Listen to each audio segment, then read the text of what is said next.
பிரியமான தேவ ஜனமே, இந்த நாளிலும் இயேசுவும் சமாரிய பெண்ணும் குறித்து நான் உங்களோடு கூட பேச விரும்புகிறேன். யோவான் 4வது அதிகாரம் 7வது வசனத்திலிருந்து 9வது வசனம் வரை. அவருடைய சீஷர்கள் போஜன பதார்த்தங்களை கொள்ளும்படி ஊருக்குள்ளே போயிருந்தார்கள். அப்பொழுது சமாரியா நாட்டாளாகிய ஒரு ஸ்திரீ தண்ணீர் முள்ள வந்தாள்.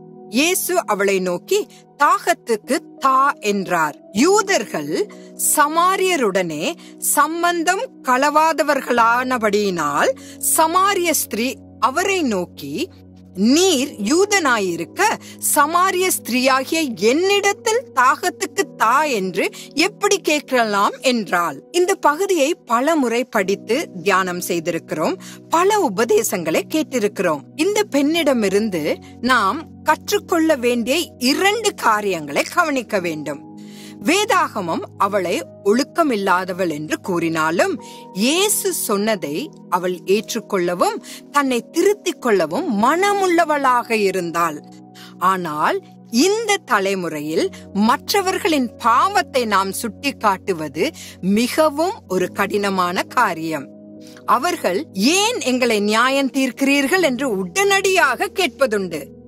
சமாரிய பெண் சமூகத்தால் ஒழுக்கமில்லாதவளாக கருதப்பட்டதால் தண்ணீர் எடுக்க யாரும் அப்பக்கம் வராத சூரியன் உச்ச நிலையில் இருக்கும் மத்திய வேளையில் வரவேண்டியிருந்தது. இயேசு இதை அறிந்ததால் சரியான நேரத்தில் அந்த இடத்திற்கு சென்று உட்கார்ந்தார்.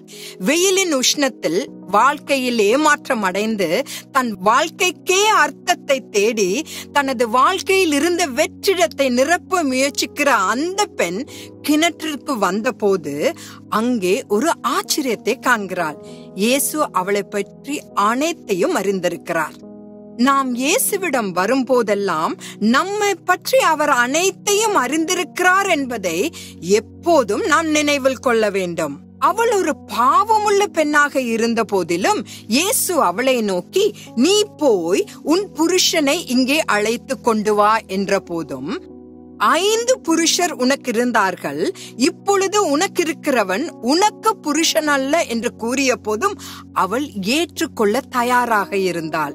இன்று நீங்கள் மக்களின் தனிப்பட்ட வாழ்க்கையை பற்றி தேவன் வெளிப்படுத்துவதை கூறும்போது மக்கள் கோபப்படுகிறார்கள். ஆனால் இங்கே இந்த பெண் இயேசு சொன்னதை ஏற்றுக்கொள்ள மனமுள்ளவளாக இருந்தாள். எனவே ஏற்றுக்கொள்ளும் மனம்தான் இன்று இந்த பகுதியிலிருந்து நான் கற்றுக்கொண்ட முதலாவது காரியமாகும். அவளது வாழ்க்கையிலிருந்து நாம் கற்றுக்கொள்ள வேண்டிய 2வது விஷயம் என்னவெனில், வாழ்க்கையில் எத்தனை ஏமாற்றங்கள் இருந்தாலும் அவள் உற்சாகமாக இருந்தாள். அதனால்தான் இயேசு தன் பாவத்தை சுட்டிக்காட்டிய போது அவள் உற்சாகமாக அதை ஏற்க தயாராக இருந்தாள். இந்த உற்சாகம் என்பதற்கு ஆங்கிலத்தில் enthusiastic என்று கூறலாம். உற்சாகத்தின் உண்மையான அர்த்தத்தை நான் உங்களுக்கு இந்த வார்த்தையிலிருந்து வழங்க விரும்புகிறேன். enthusiastic, அதாவது entheos. இதற்கு அர்த்தம் என்னவென்றால், நீங்கள் உங்கள் வாழ்க்கையில் எல்லா சூழ்நிலைகளிலும் கர்த்தரை வைக்கும் போது நீங்கள் உற்சாகமாகி விடுவீர்கள். நம்மில் பலர் நம் வாழ்க்கையில் கர்த்தர் இல்லாததால் மிகவும் சோர்வடைந்து இருக்கிறோம். நாம் உதவிக்காக கர்த்தரிடம் வரும் பொழுது அவர் நம்மை உற்சாகமூட்டுகிறார். அதன் விளைவுகளை நம்மால் காண முடியும். அவள் மேசியாவை ஏற்றுக்கொண்டு ரட்சிப்பின் வரத்தை பெற்று ஜீவ தண்ணீரை குடித்த போது அவள் அடுத்த நிலைக்கு சென்றால் அவள் பெற்ற இந்த மகிழ்ச்சியை அவளால் அடக்க முடியவில்லை.